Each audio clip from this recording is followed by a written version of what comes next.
जमीनी विवाद और पड़ोसी के रोज रोज टार्चर से परेशान होकर पति पत्नी कुएं में कूदे। आसपास के लोगों ने सुरक्षित निकाला।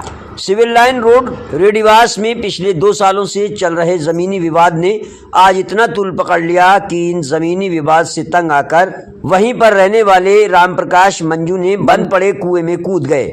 परिजनों ने बताया कि ये मामला पड़ोस में रहने वाले रसूखदार लोगों की वजह से बताया जा रहा है। टीनू, राजू, राजेश, विजेंद्र, इनका कहना है ये सरकारी महकमे के अधिकारियों से साठगांठ कर धमकियां देते रहते हैं। इससे तंग आकर पति पत्नी ने अपनी जान देने खिलवाड़ करने का फैसला कर लिया।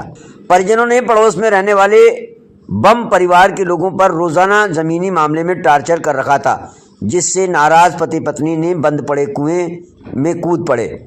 आसपास के लोगों ने काफी दिक्कत के साथ सुरक्षित बाहर निकाल लिया। इस दौरान टोंक तहसीलदार मानवेंद्र जायसवाल, शहर कोतवाल, भंवर वैष्णव मौके पर पहुंचे। टोंक से संवाददाता नासिर खान की रिपोर्ट।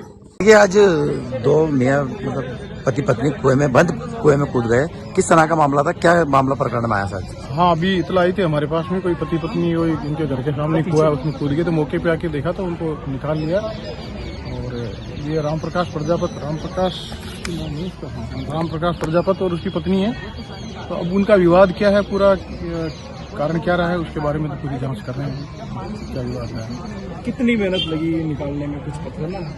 नहीं, हम पुलिस पहुंच गई थी और आते ही वो निकल गए, ज्यादा टाइम नहीं लगा। सुरक्षित निकल लिया बात। कितने घंटे का रेस्क्यू किया? नहीं, घंटे का टाइम ज्यादा नहीं लगा, थोड़ी देर में निकाल लिया। ठीक है। बनवारी सर, किस तरह का मामला है? आज ये पति पत्नी कुएं में कूद गए, क्या प्रकरण है पूरा? सर, ये मामला क्या है, यहाँ जो मकान बने हुए हैं, ये मकान आज से 50-60 साल पहले से बने हुए हैं और ये कम से कम 10 परिवार यहाँ पे रहते हैं। यहाँ पर ये जो आनंदमल बम और ये जो अभयमल बम है और आनंद के जो पिताजी राजू जी, ये आए दिन गलत तरीके से यहाँ प्रशासन को ला करके और प्रशासन को भी राठौड़ी में ला करके कई बार हमारे मकान तोड़वाने की धमकियां देते हैं। कानून में भी जाते हैं। तो कई बार ये वहाँ अदालत में भी अपनी सेटिंग करके वहाँ भी लोगों को अपनी ओर कर लेते हैं और आए दिन हमें परेशान करते हैं कि आपके मकान हमारी जगह में, जबकि ऐसा कुछ नहीं है। अगर इनकी जमीन ईमानदारी से नापी जाए तो नाले के उस तरफ ही रह जाती है, यहाँ इसका कोई लेना देना नहीं है। ये हमारी खरीदी हुई जमीन है, हमने मोल ली थी ये बहुत सालों पहले। अभी क्या मामला था जो कुएं में कूद गए? अभी कैसे आए दिन ये चुपचाप आते जाते लोगों को धमकियां देता है। कहीं आते जाते हैं तो कहता है कि मैं तुम्हारी जमीन ले लूंगा, कल परसों में तुम्हारे मकान तोड़वा दूंगा, ये कर दूंगा, तुम्हें बेघर कर दूंगा। ऐसी स्थितियां कुएं में कूदने के कारण कि 5 दिन से इस दबाव के कारण, टेंशन के कारण इतने डिप्रेशन में चले गए कि इनको कुछ होश नहीं है। रात को 2-2 बजे भी किसी के घर जाके कुंडियां बजाते थे, इतने डिप्रेशन में आ गए इस जमीन को लेकर के।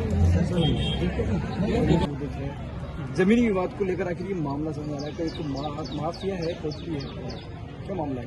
अभी हम मौके पे आए हैं। मौके पे लोगों द्वारा बताया गया है कि ये यहाँ पे काफी वर्षों से रह रहे हैं, निवास कर रहे हैं। लेकिन इनसे जब हमने मांगा, कोई इनसे पूछ भी रहे हैं, अगर आप यहाँ पे रह रहे हैं तो कोई नगर परिषद का क्षेत्र है तो कोई पट्टे आदि हो तो वो हमें उपलब्ध करवाएं।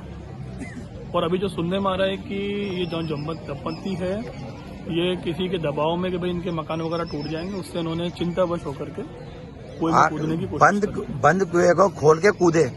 इतना के डिप्रेशन में बताया जा रहा है, परिजनों का आरोप है। नहीं, परिजनों का आरोप ये भी है कि आप जो कह रहे हैं आपकी बात ठीक है कि बहुत डिप्रेशन में है, क्योंकि इन्होंने जैसे भी यहाँ पे आसपास के लोगों से बात करी, उन्होंने बताया कि रात बेरात में भी लोगों के दरवाजे खटखटाते हैं, इनको ऐसा डर लगता है कि इनको डराया जा रहा है। तो इस विषय में गंभीर विषय है, इसकी जांच करवाएंगे। कौन लोग डराते हैं इनको? ठीक है, अभी देखिए इनके मुंह से जो पता लगा है कि इनके जो आस पड़ोस के लोग हैं उनके इन्होंने नाम लिए हैं। ठीक है, मैं जब तक इसकी जांच नहीं करवा लेता तब तक मैं पूर्ण रूप से नहीं कह सकता कि किसके कौन गलत है कौन सही है। दोनों को सुरक्षित बाहर निकाल लिया गया? दोनों को सुरक्षित बाहर निकाल लिया गया। लोगों की मदद से सिविल डिफेंस की टीम हमारी आ चुकी थी। घटना की जानकारी मिलते ही मैं भी मौके पे आ गया था, हमारे SHO साहब जो हैं वो भी आ गए।